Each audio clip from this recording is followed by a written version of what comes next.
Welcome to Hip Talk, the podcast where we talk about all the new cool features and innovations coming to the Hedera public network.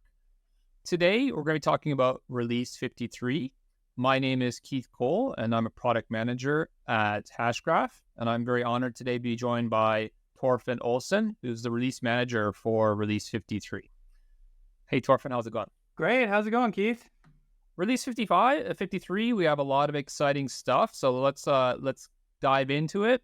We're going to talk about 4 major hips today that are either being added in Release 53 or having components added in Release 53. So we're actually going to start with one that we've been talking about in previous podcasts, and that's HIP 904 or Frictionless Airdrops. As many of you may have remembered, actually some of that work started in Release 52. We covered that in the last podcast. But Torfinn, maybe you can cover about what additional stuff we've added in Release 53. Yeah, absolutely. So for HIP 904 in Release 53, we're getting token reject, as well as account infinite max auto association and sender pays auto association. So this is a partial release of HIP 904 features, but the functionality enables the sender pays for association. So today, if someone sends you a token as a receiver, you're responsible for token association. Whereas we also get max auto association. So users can update their account preferences to unlimited association, giving the ability to receive any airdrops explicitly without having to associate with a given token.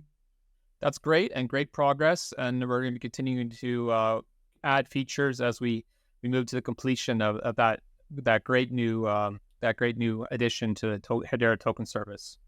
So now let's talk about HIP 719. And actually, I'm just going to read this because it's a very long title. Associate and disassociate tokens via facade contract. Maybe tell us more about what that is. Yeah, for sure.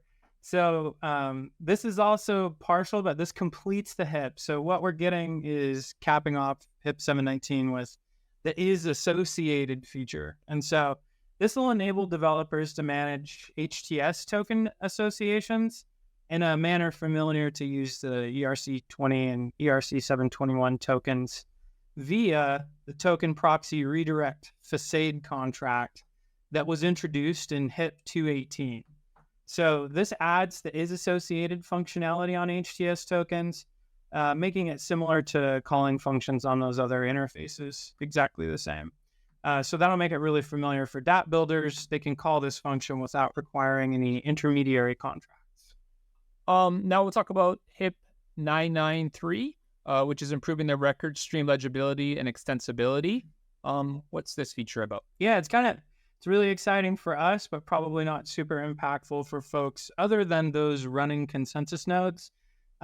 This HIP refines the legibility and extensibility of the record stream with itemized auto creation fees, unified child consensus times, clean hollow account completion records, synthetic file creations at Genesis, and using a natural order for preceding dispatch records.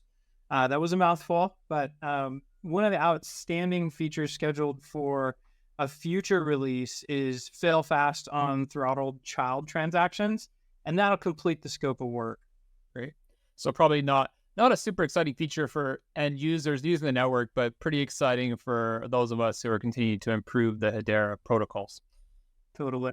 And then, perhaps one of the most exciting features we have in Release 53 would be HIP 850. I know that's something the community's been asking for and waiting for from a while. Let's dive into HIP 850. What is it, and what does it add to the Hedera token service? No, personally, I'm really excited about this one. HTS, mutable metadata, and treasury. Basically, this HIP proposes enhancing the supply key functionality within the Hedera ecosystem, specifically enabling the supply key to update an NFT metadata field while the NFT is held in the treasury account. So this ensures secure and controlled adaptability of NFTs, meeting the dynamic needs while maintaining their integrity post-distribution. So, I think this feature is going to really add a lot to particularly a lot of use cases like RWA and things like this, where people want to be able to change metadata, but while under control of the original treasury accounts. Is that, like, when you look at the use cases of this, what gets you excited? I really see this as a have your cake and eat it too, kind of making the most of immutable NFTs, but simultaneously having a trusted party that can change aspects of parameters in the data and the metadata. So, you know for a fact that the data in the NFT can't be changed other than under this one circumstance that's entirely controlled by the NFT owner. So, it's really, I think, going to unlock some super interesting real world asset use cases. For sure. Cool. Well, so that's a great high level summary of release 53. Of course, there's a lot more features to go into it, but we thought this would be the most interesting for the community.